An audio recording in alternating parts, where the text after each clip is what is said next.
Sorry, Old Wild, I'm sure you will add more value to my book only when someone sees my work, then my research is worth it.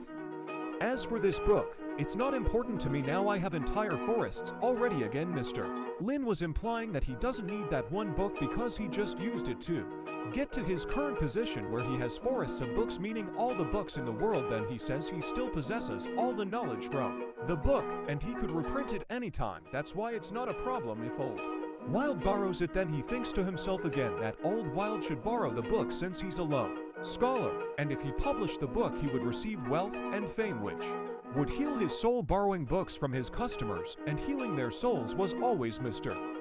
Lin's top priority.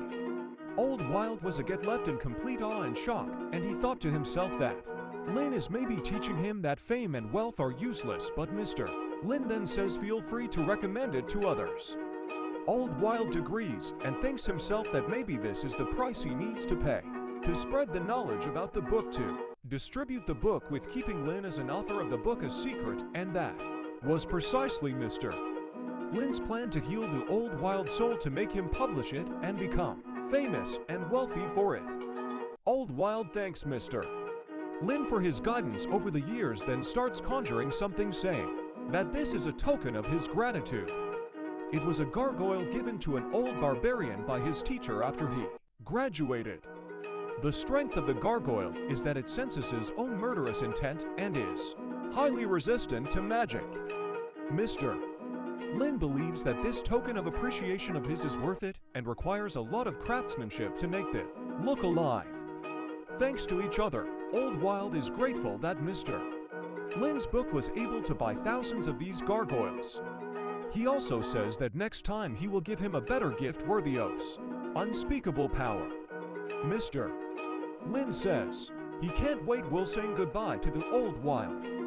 After Old Wild left, Mr. Lin is thinking to himself, what kind of a gift could he give me? Maybe another one of these gargoyles like Mr. Lin stretches, saying that that's all the work for today. He notices a black ghoul rising on his table. The goose bells out letters long time no see, and Mr. Lin screams in shock, that's you. Mr. Lin realizes that this is the demon that sent Mr. Lin to this underground realm and tells him that it has been 3 years since they last talked, and asks if it's the time for Mr. Lin pay the price for the favor that the demon has provided him. Mr. Lin thinks that this demon is quite friendly since it had already helped him and fulfilled his biggest wish. Thus Mr. Lin is not expecting the demon to ask for a big price. Then the demon sends a message saying that the price has already been paid and is the reason why had the demon awoken. Mr. Lin was surprised and started thinking about what did he do that made him pay the price already. Maybe because he let Old Wild recommend the book to someone. The demon responds by writing the letter yes out of the black ghoul on the table. Mr. Lin asks the demon if the price he just paid somehow benefits the demon, and the demon responded with yes again. Mr. Lin is relieved and says that there will be no issues then since the price has already been paid, but Mr.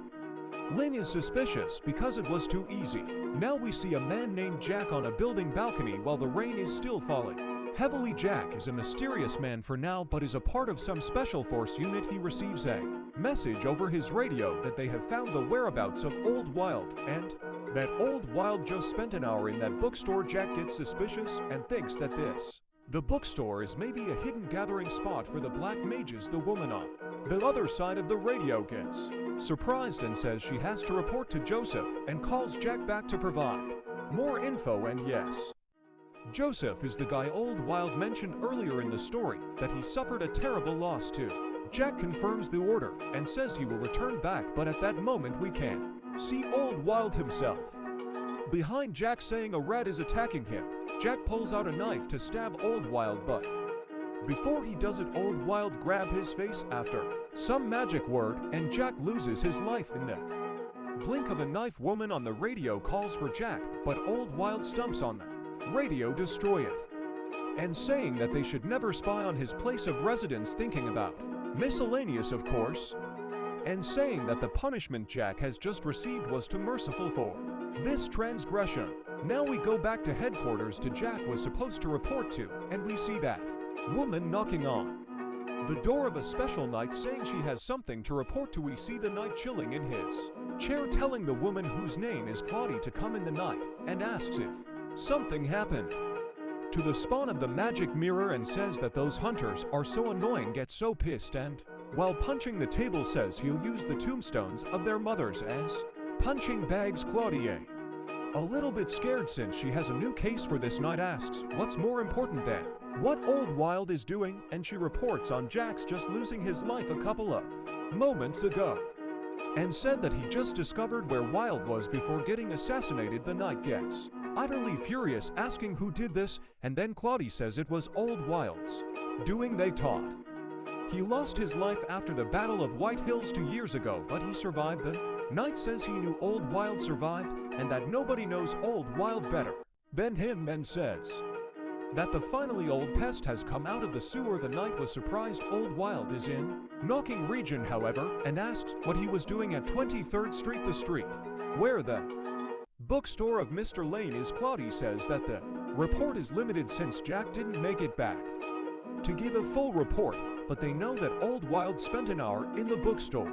The knight gets angry, saying that it makes no sense for a black mage who uses words for his magic to go to a bookstore, and asks if there is any background check on the bookstore. Claudie says the bookstore is the flagship of the Ash Tree Merchant Group and is open for 3 years now. He does a good reputation, but not many customers, and that is the only thing about the bookstore that is a little bit odd, is the owner, who is not local. The knight says that the Ash Tree Merchant Group belongs to the guides who follow nature and forests, and that he doubts they have anything to do with the black mages, and because of that the knight doubts that the bookstore is the gathering place of mages. The knight gets completely pissed, then runs towards Claudie and asks her what is the mission of their Order of Knights. Claudie in her trembling voice responds to eradicate evil and bring peace. The knight says that they cannot tolerate anyone who stands for evil or works with those who stand